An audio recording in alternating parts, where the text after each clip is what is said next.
আজকে কিন্তু সারাদিন অনেক ব্যস্ততার মধ্যে আমার কাটলো। চলো আজকের ভিডিওতে তোমাদের সেইগুলোই বলবো। আজকে ওকে আলাদা করে রেখে দিয়েছি, তার কারণ হচ্ছে ও প্রেগনেন্ট।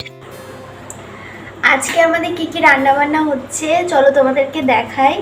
আমি সব কিছু রেডি করে নিয়েছি। রান্না করব ঢ্যাঁড়স দিয়ে আর পেঁয়াজ দিয়ে লঙ্কা দিয়ে একটা চচ্চড়ি মতো করব।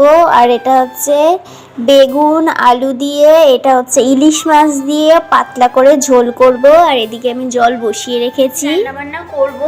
তবে তার আগে আমি দেখে আসি রাহি কি করছে। চলো তোমাদেরকেও দেখাই। রাহি ঘুম থেকে উঠে গেছে, কিন্তু ঘুম থেকে উঠে গেছে। কই আমার সোনামাটা, কোথায় আমার রাহি সোনা? এক বালতি কেচে নিয়েছি, এবার আমি যাব ছাদে মেলতে। ছাদে এত পরিমাণে রোদ, উঠতেও খুব কষ্ট হয়।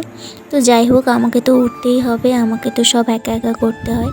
তো ছাদে চলে এসেছি, জামা কাপড়ও মেলে দিয়েছি। দেখো আর কি সুন্দর ওয়েদারটা লাগছে। আমাদের ছাদ থেকে কিন্তু আমাদের এই জায়গাটা এত ভালো লাগে দেখতে। আরও বিকেল টাইমটা ভীষণ ভালো লাগে। এই যে আমার মিনি পট, এত সুন্দর একটা মিনি পট আমি বানিয়েছি। ওতে একটা কিন্তু মলি আছে, ও কিন্তু প্রেগনেন্ট। ওকে আজকে আমাদের দুপুরে কি কি রান্না বান্না হয়েছে চলো তোমাদেরকে দেখাই। প্রথমে তো রয়েছে ভাত, এখানে ধোয়াটা ভাত রয়েছে, দুজনের ভাত বেড়ে নিয়েছি। এখানে শসা রয়েছে, এখানে চিকেন রয়েছে, এটা আমার শাশুড়ি মা পাঠিয়েছে। আর এখানে আছে এই যে ইলিশ মাছ বেগুন দিয়ে পাতলা করে ঝোল।